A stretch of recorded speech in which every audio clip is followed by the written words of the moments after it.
Operation Kagar లాంటి ఒక పెద్ద ఆపరేషన్ ఏదో ఒక రోజు వస్తుందని మీరు ఎప్పుడన్నా ఎక్స్పెక్ట్ చేశారా సార్? నిర్బంధం ఉంటుందని మాత్రం అనుకున్నాము. కగార్ అనేది ఇది ఒక ఆపరేషన్స్ అంటే ఇట్లాంటి ఆపరేషన్ చాలా జరిగినాయి. అవును, గ్రీన్ హంట్ అని ఇట్లాంటివన్నీ జరిగినాయి బాగా.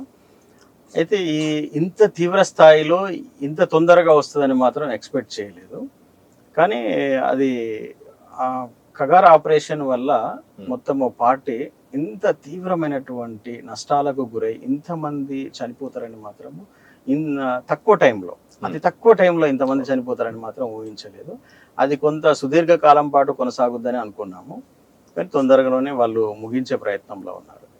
అత్యంత శక్తివంతమైన పార్టీ ఒకనాడు కనీసం పోలీసులు కొన్ని ఏరియాలకు అడుగు పెట్టలేనంత పరిస్థితి. ఈరోజు మొత్తం కూడా మేమే లొంగిపోతామని కూడా సమాచారం ఇచ్చి బయటకు వచ్చే ఈ స్థాయికి రావడానికి గల కారణం ఏంటి సార్? అది దురదృష్టకరం అండి. ఎందుకంటే మావోయిస్టు పార్టీ అంటే ఒకప్పుడు పీపుల్స్ వార్ అనేది అత్యంత త్యాగపూరితమైనటువంటి ఉద్దేశంతోనే ఏర్పాటు చేసినటువంటి పార్టీ. దీంట్లో ఈ పార్టీలో ఉన్నటువంటి నాయకత్వం దగ్గర నుంచి దళ సభ్యుని వరకు ఏ క్షణమైనా మా ప్రాణాలను తృణప్రాయంగా ప్రజల కోసం అర్పిస్తామనేటువంటి ఒక త్యాగంకి సిద్ధపడి వాళ్ళు ఈ ఉద్యమంలోకి వచ్చినటువంటి వాళ్ళు. నాతో పనిచేసినటువంటి అనేక మంది వాళ్ళ ప్రాణం ఇంకొక క్షణంలో కూడా మేము చనిపోతామనంగా కూడా అంత దృఢంగా వాళ్ళు ఉండి ఉద్యమంలో కొనసాగినటువంటి సందర్భం ఉంది. మీకు ఒక చిన్న ఉదాహరణ చెప్తాను. 1993లో నాగారం అని వికారాబాద్ ప్రాంతంలో మా దళం ఉండేది. ఒకే గ్రామానికి సంబంధించినటువంటి మేము ముగ్గురము ఆ దళంలో ఉన్నాము. మద్దెర్ల శంకర్ అని చెప్పి మా గ్రామం అతను, తర్వాత సామల వెంకటేష్ అని చెప్పేసి వెంకటరెడ్డి అని. ఎక్కడ సార్ మీ ఊరు? కేసముద్రం, వరంగల్ జిల్లా. ఒకప్పుడు వరంగల్ జిల్లా, ఇప్పుడు మహబూబాద్ డిస్టిక్. మేము ముగ్గురం ఒకటే దళంలో ఉన్నాము. నేను ఆ దళానికి పైలట్ గా ఉండేవాడిని. మాకు కమాండర్ వచ్చేసి మద్దెర్ల శంకర్, ఆయన పేరు శంకర్ అన్న. తర్వాత సామల వెంకటేష్ వెనక రేర్ టీమ్ లో ఉండేవాడు. మేము ముగ్గురం ఇలా అంటే మా దళమంతా ఇట్లా ప్రయాణం చేస్తున్న క్రమంలో పోలీసులు ఒక దగ్గర అంబుష్ ఏర్పాటు చేసి ఒక్కసారిగా ర్యాపిడ్ ఫైరింగ్ మొదలు పెడితే మధ్యలో ఉన్నటువంటి టీం మీద విపరీతమైన ఫైరింగ్ జరిగింది. ఆయనకు ఆ బుల్లెట్లు అంటే ఒక 2-3 బుల్లెట్లు తగిలి ఆయన అక్కడే పడిపోయాడు. శంకర్ అన్న మీ కళ్ళ ముందు, మా దగ్గర మేము చూస్తూనే ఉన్నాం, ఫైరింగ్ జరుగుతుంది, మా కళ్ళ ముందే పడిపోయాడు. పడిపోయి అతను ఒక బండ ఉంటే ఆ బండ దగ్గర కవర్ తీసుకొని వచ్చి ఆయన జేబులో ఎప్పుడు ఒక రెడ్ కట్షిప్ ఉండేది. ఆ రెడ్ కట్షిప్ తీసి అది అందరికీ చూపిస్తూ లాల్ సలాం అని చెప్పి ఆ రెడ్ కట్షిప్ చూపిస్తూ నేను ఇక ముందుకు వెళ్ళలేను, మీరు వెళ్ళండి అని చెప్పి అతని దగ్గర ఉన్నటువంటి స్టెన్ గన్ తుపాకి ఇంకో మహిళా కామ్రేడ్ ఉంటే ఆమెకి ఇచ్చేసి మీరు వెళ్ళిపోండి అని చెప్పి మమ్మల్ని అందరినీ పంపించి ఆయన అక్కడే అమరుడయ్యాడు. అంతటి కమిట్మెంట్ అంటే ఇంకో క్షణంలో నేను చనిపోతానని తెలిసి కూడా ఎట్లాంటి భయభ్రాంతులకు గురి కాకుండా అంత కమిట్మెంట్ తోని అమరులైనటువంటి వాళ్ళు, అటువంటి త్యాగాల మీద ఏర్పడ్డటువంటి పీపుల్స్ వార్ పార్టీ ఇప్పుడు ఉన్నటువంటి మావోయిస్ట్ పార్టీ ఒక డెడ్ లైన్ కు భయపడి అంటే మార్చి 31 వస్తుంది, ఇంకా మనము సరెండర్ కాకపోతే ఇంకా మనం బ్రతకలేమనే ఒక స్థితికి నెట్టుకు రావడం అనేది అది దురదృష్టకరము. అయితే ఇప్పుడు భారతదేశంలో విప్లవ పరిస్థితులు ఉన్నాయా లేవా అనేది కూడా తీవ్రంగా చర్చ చేయాలనేది నేను గత కొంతకాలంగా నేను చెప్తూ వస్తున్నాను. భారతదేశంలో విప్లవ పరిస్థితులు లేవు అనేది చాలా క్లియర్ గా అందరికీ అర్థమవుతున్న విషయం. అంటే ప్రజలు విప్లవం వైపు అతి తక్కువగా మొగ్గు చూపుతున్నారు. అంటే ఒక రకంగా రిక్రూట్మెంట్లు గత ఒక 10 సంవత్సరాలుగా రిక్రూట్మెంట్లు పార్టీలోకి తగ్గాయని మనకు క్లియర్ గా అర్థమవుతుంది. సార్ ఇదే సందర్భంలో మన డీజీపీ లొంగుబాటు సమావేశంలో మాట్లాడారు. చివరిగా 2019 అనుకుంటే అప్పుడే లాస్ట్ రిక్రూట్మెంట్, అసలు పెద్ద రిక్రూట్మెంట్ అనేది లేదు. మధ్యలో వచ్చిన వాళ్ళు కూడా మళ్ళీ వెళ్ళిపోయారు, కొంతమంది ఎన్కౌంటర్ గురైపోయారు. అసలు రిక్రూట్మెంట్ లేదు, అంతా ఉన్న వాళ్ళంతా కూడా పాత వాళ్ళే, కొత్త వాళ్ళు ఎవరు రావట్లేదు అనే ఒక అంశాన్ని చెప్పారు. ఏం చెప్పారు? అది అబ్సల్యూట్ కరెక్ట్ అండి, వారు చెప్పింది చాలా కరెక్ట్. అది 2016 నుంచి కూడా రిక్రూట్మెంట్లు లేవు అసలు. ఇంకా 19 అనేది ఇంకా కొంచెం ముందుగా చెప్పారు, కానీ 16 నుంచి కూడా అంటే కరోనాకు ముందు వైపు నుంచి కూడా అసలు రిక్రూట్మెంట్లు లేవు పార్టీలో. కానీ ఆ పార్టీ రోజు రోజుకు నష్టపోతుంది, ఇంకా కొత్త ప్రాంతాలకు విస్తరించట్లేదు అనేది 2016 కంటే ముందే గుర్తించారు పార్టీ. గుర్తించినప్పటికీ కూడా దాన్ని సరైన నిర్ణయం తీసుకోవడంలో ఫెయిల్ అయ్యారు. 2023లో కూడా కేంద్ర కమిటీ సమావేశం అయినప్పుడు కూడా కేంద్ర కమిటీలో ఉన్నటువంటి వాళ్ళు కూడా చర్చను లేవనెత్తారు. అంటే ఇంత తీవ్రమైనటువంటి నిర్బంధంలో మనం పార్టీని కొనసాగించలేకపోతున్నాము, ఎలా ముందుకు తీసుకుపోతే చర్చ జరిపినప్పుడు మల్లోజుల వేణుగోపాల్ గారు, గణపతి గారు, తర్వాత ఇప్పుడు వచ్చినట్టు దేవ్జీ గారు, వీళ్ళందరూ ఒకే కమిటీలో ఉన్నారు. పోలిట్ బ్యూరో సభ్యులు వీళ్ళందరూ కూడా డిస్కషన్ చేసినప్పుడు అప్పుడు ఒక చర్చ కూడా వచ్చింది. పార్టీని కొనసాగించలేని పరిస్థితి ఉంది కదా, పార్టీ సాయుధ పోరాటాన్ని విరమిస్తే ఎలా ఉంటుందనే ఒక చర్చ వచ్చినప్పుడు మెజారిటీ వాళ్ళు కొనసాగిద్దాము సాయుధ పోరాటాన్ని అని చెప్పి ఒక నిర్ణయం తీసుకున్నారు. మైనారిటీగా ఆ ప్రస్తావన తీసుకొచ్చిన వాళ్ళు ఆయుధాలతో పాటు సరెండర్ అవ్వడం మనం ఈ మధ్య కాలంలో మనం చూసాం. అంటే ఒక పార్టీ మనగడ కొనసాగించలేకపోతుంది అనేది క్లారిటీగా పోలిట్ బ్యూరోలో అర్థమైనప్పుడు సరైనటువంటి నిర్ణయం, సమిష్టిగా ఒక నిర్ణయం తీసుకోవాల్సినటువంటి అవసరం ఉంది. కాబట్టి ఆ సమిష్టి నిర్ణయం తీసుకోవడంలోనే పోలిట్ బ్యూరో ఫెయిల్ అయిందనేది మనకు క్లారిటీగా అర్థమవుతుంది. అంటే ఒక రిక్రూట్మెంట్ లేదు, పార్టీ విస్తరణ లేదు, రోజు రోజుకు నష్టాలు జరుగుతున్నాయి. ఈ నష్టాలు జరుగుతున్నప్పుడు నష్టాలను నివారించడానికి వెంటనే చర్యలు తీసుకోవాల్సినటువంటి పోలిట్ బ్యూరో సభ్యులు విఫలమైపోయారు. కాబట్టి ఇవాళ పార్టీ ఇంత నష్టాలకు గురైపోయింది. ఇలా సరెండర్లు అనేది మనం చూస్తున్నాం. సార్, ఆ సమావేశంలో మీరు చెప్పినట్టు 3-4 పేర్లు చెప్పారు. దేవ్జీ గారు అయితేంది, మల్లోజులు అయితేంది, గణపతి గారు కూడా ఉన్నారని చెప్పారు. అప్పుడు వాళ్ళ నిర్ణయం ఏంటి సార్ ఆ సమావేశంలో?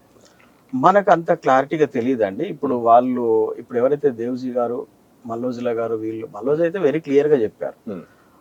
గణపతి గారు కూడా దాన్ని ఆ ప్రస్తావన చేసింది మల్లోజుల వేణుగోపాల్ గారు ప్రస్తావన చేశారు. అంటే మనం సాయుధ పోరాటం కొనసాగించలేకపోతున్నాం కాబట్టి విరమిద్దామని చెప్పి ప్రస్తావన తీసుకొచ్చారని వారే చెప్పారు. గత ఇంటర్వ్యూలో మనం చూసాం. ఆ టైంలో దేవ్జీ గారు కూడా ఉన్నారు. ఉండి దీన్ని కొనసాగిద్దామనే ప్రపోజల్లో వీళ్ళు మెజారిటీ వాళ్ళంతా కూడా కొనసాగిద్దాం అనుకున్నారు. విరమిద్దాం అనుకున్న వాళ్ళు బయటికి వచ్చారు. అయితే అప్పుడు మల్లోజుల గారు బయటికి వస్తున్న క్రమంలో ఆయుధాలతోని సరెండర్ బయటికి వస్తున్న క్రమంలో కూడా మిగతా సభ్యులు వీళ్ళని అడ్డుకునే ప్రయత్నం కూడా చేశారనేది ఒక వార్త. అది మల్లోజుల గారు కూడా మనకు కొంచెం క్లారిటీ కూడా ఇచ్చారు దాని మీద. తన మీదనే దాడి చేసే ఒక ప్రయత్నం కూడా జరిగింది. కానీ మేము దాంట్లో నుంచి మేము బయటికి వచ్చేసి ఆయుధాలతో మేము సరెండర్ అయ్యాం, నా టీం మీద అటాక్ చేసి ఆయుధాలు స్వాధీనం చేసుకుందాని ఒక ప్రయత్నం చేశారు అని చెప్పి అన్నారు. అంటే ఒక పార్టీలో ఒక భిన్నాభిప్రాయం ఉంటే వాళ్ళ మీద దాడి చేసి అటువంటి కుసంస్కారం కూడా కొంతమందిలో వచ్చింది అనేది మనకు అర్థమవుతుంది. అంటే అది పార్టీలోనే ఒక సైద్ధాంతిక పునాది కొరబడింది అనేది మనకు అర్థమవుతుంది. ఎందుకంటే త్యాగాల పునాది మీద ఏర్పడ్డటువంటి పార్టీలో భిన్నాభిప్రాయాలు సహజంగా ఉంటాయి అందరిలో. కానీ మల్లోజుల గారు చేసినటువంటి ఒక ప్రపోజల్ను కొంతమంది వ్యతిరేకించడం అనేది స్వేచ్ఛ. అది పార్టీలో కూడా ప్రజాస్వామ్యం ఉంటుంది. ప్రజాస్వామ్యంలో వ్యతిరేకించవచ్చు. కానీ దాడులు చేసేంత తీవ్ర స్థాయిలో వ్యతిరేకించారు అంటే అది మరీ దుర్మార్గం. అది ఇటీవల కాలంలో మనం ఛత్తీస్గఢ్ లో చూసినట్లయితే ఒక దళ సభ్యుడు నేను సరెండర్ అవుతానంటే అతన్ని కొట్టి చంపారని చెప్పి మన పేపర్లో విన్నాం, మనం చూసాం. కానీ ఎంత రాజకీయ చైతన్యంతో ఆలోచిస్తున్నారు ఆ పార్టీ? సైద్ధాంతిక పునాది ఉంది ఆ పార్టీకి అంటే ఆ పునాది కోల్పోయారనేది మనకు అర్థమవుతుంది. అది అత్యంత దుర్మార్గమైనటువంటి ఆలోచన. అది ఎవరైనా పార్టీలో కొనసాగినంత కాలం మేము స్వచ్ఛందంగా పార్టీలోకి వెళ్ళాము, మాకు స్వచ్ఛందంగా బయటికి వచ్చేంత వెసులుబాటు ఉంటది.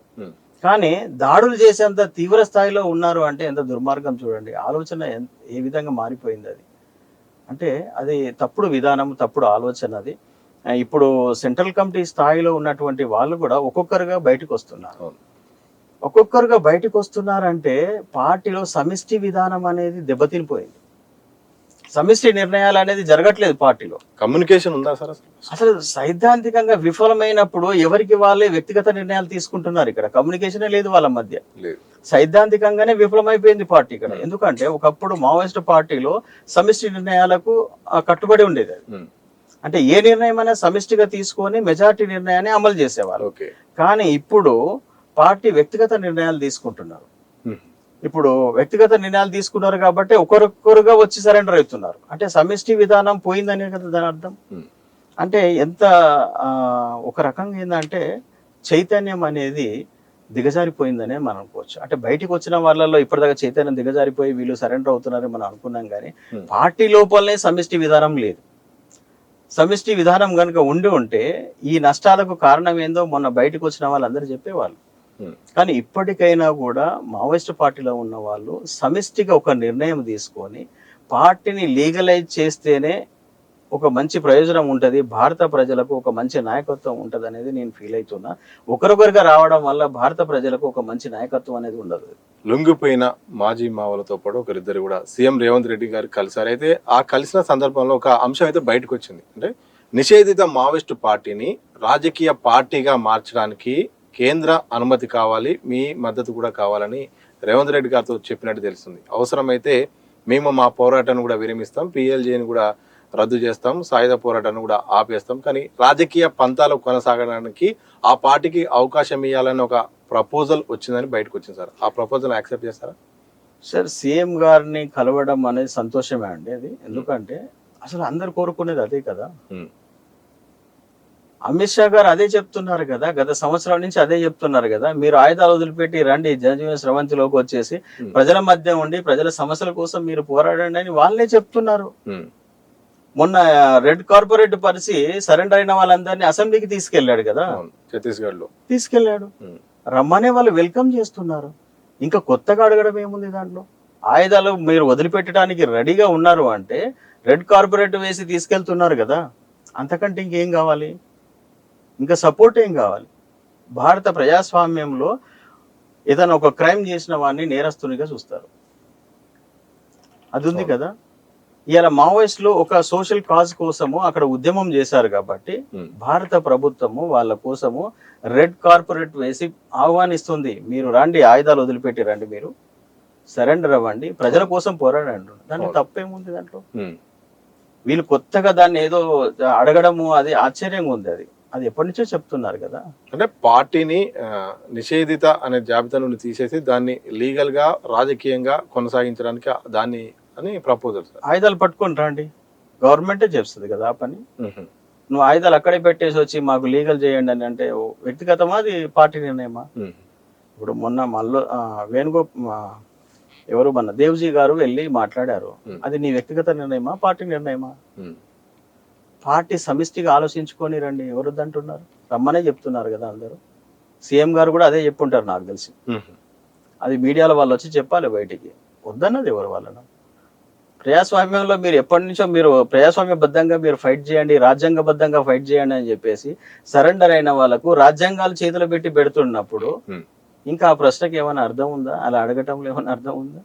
ఎవరు దాన్ని వ్యతిరేకించలేదు. దాన్ని మన తెలంగాణలో ఉన్నటువంటి పోలీసు వారు కానీ లేకుంటే ప్రభుత్వం కానీ వెల్కమే చెప్తుంది. అది వీళ్ళేదో వాళ్ళు వద్దంటున్నారు అని చెప్పేసి ఆ అట్మాస్ఫియర్ క్రియేట్ చేయడం కరెక్ట్ కాదు. అది central government, state government very open గా ఉన్నారు, వాళ్ళు చాలా ఓపెన్ గా ఉన్నారు. మీరు ఆయుధాలు వదిలిపెట్టి ప్రజాస్వామ్యబద్ధంగా రాజ్యాంగబద్ధంగా ప్రజల మధ్య ఉండేసి మీరు పోరాటాలు చేయండి, ప్రజల సమస్యల్ని పట్టించుకోండి, ప్రభుత్వం దృష్టికి తీసుకురండి, మీరు ప్రభుత్వంలో కూడా మీరు కూడా భాగస్వాములు కండి అని చెప్పి చెప్తున్నారు కదా. హ్యాపీ కదా, అది నేనైతే స్వాగతిస్తున్నాను దాన్ని. సార్, దేవ్జీ గారు అయితేంది, అలాగే రాజిరెడ్డి వీళ్ళైతే మాత్రం మార్చి 31 లోపు ఎట్టి పరిస్థితుల్లోనూ రారు, ఆ తర్వాత రావచ్చు రాకపోవచ్చు, వీళ్ళు దొరకరని ప్రచారం జరిగింది. కానీ పరిస్థితులు ఏమైనాయో మారినాయో ఏమైందో తెలియదు. వారు అరెస్ట్ అయ్యారో లేకపోతే లొంగిపోయారో తెలియదు, అరెస్ట్ అయ్యారు మొత్తానికి. ఆ తర్వాత లొంగిపోయారు, కొంచెం ప్రచారం జరుగుతుంది. లొంగిపోయిన సందర్భంలో వాళ్ళు మీడియా ముందు మాట్లాడిన మాటలు మీరు ఏం ఎక్స్పెక్ట్ చేశారు, వాళ్ళు ఏం మాట్లాడారు? ఒకటండి, వాళ్ళు ఎలా వచ్చారనేది మనకు సంబంధం లేదండి. ఓకే, వచ్చారు, మనం సంతోషించాలి. ఎందుకంటే మనము డెమోక్రటిక్ పార్టీలో ఈ ప్రజాస్వామ్యంలో మనం వాళ్ళు బయటికి రావాలనే కోరుకున్నాం. వచ్చారు, మన మధ్యలో ఉండి వాళ్ళు ఏమైనా పోరాటాలు చేయనియండి, తప్పులేదు దాంట్లో. కానీ సాయుధంగా ఉన్నప్పుడు అనేక మంది యువకులు ఈ విప్లవ సిద్ధాంతానికి ఆకర్షితులయ్యి పార్టీలోకి రిక్రూట్ అయిన వాళ్ళు ఉన్నారు. చాలా మంది అక్కడే చనిపోయారు. వాళ్ళు అనేక మంది అరెస్ట్ అయ్యి ఇప్పటికీ జైళ్ళల్లో ఉన్నారు. లక్షల మంది ఉన్నారు. ఇప్పుడు ఎన్నో కుటుంబాలు పోలీసు నిర్బంధం వల్ల చింద్రమైపోయిన కుటుంబాలు ఉన్నాయి. అదేవిధంగా అనేక ఆదివాసీ ప్రాంతాలలో కొన్ని గూడాలు ఖాళీ చేసి ఇంకొక ప్రాంతానికి వెళ్ళిన సందర్భాలు ఉన్నాయి. వాళ్ళకు జీవనోపాధి కూడా కరువైపోయింది. అటువంటి వాళ్ళు మన భద్రాచలం బార్డర్లో చాలా మంది కనిపిస్తారు మనకు. అంటే ప్రజల జీవన విధానం చింద్రాబింద్రం అయిపోయింది ఈ ఉద్యమం చేయబట్టి. కాబట్టి మావోయిస్టు పార్టీ నుంచి బయటికి వచ్చిన వాళ్ళు అక్కడ ఏం జరుగుతుంది, అసలు లోపల ఏం జరుగుతుంది ఉమ్, అనే విషయాన్ని ప్రజలకు చెప్తారేమో అని చెప్పి ఎక్స్పెక్ట్ చేశాను నేను. ఉమ్, అంటే అక్కడ వాళ్ళ మానసిక స్థితి ఎలా ఉంది, పోలీసుల యొక్క నిర్బంధం ఎలా ఉంది, ఈ నిర్బంధంలో పార్టీ కొనసాగుతుందా, కొనసాగటానికి ఏం సమస్యలు ఉన్నాయి ఉమ్, అనే విషయాన్ని ప్రజల ముందు చెప్తారని చెప్పేసి అనుకున్నాం. తర్వాత దేవ్జీ లాగానే ఇంకా ఎంతమంది రావడానికి సిద్ధంగా ఉన్నారు, ఉమ్. పోనీ వాళ్ళు సిద్ధంగా ఉన్నారా లేరా ఆ విషయం అన్నా మాట్లాడతారేమో అని చెప్పి అనుకున్నాం. కానీ నేను చాలా ఎక్స్పెక్ట్ చేశాను. ఆ పార్టీకి సంబంధించిన ఆ మానసిక స్థితి ఎలా ఉందో ఆయన మాట్లాడతాడేమో అని చెప్పేసి నేను ఎక్స్పెక్ట్ చేశాను, కానీ అదేం జరగలేదు. బాధగా అనిపించింది కొంచెం అది.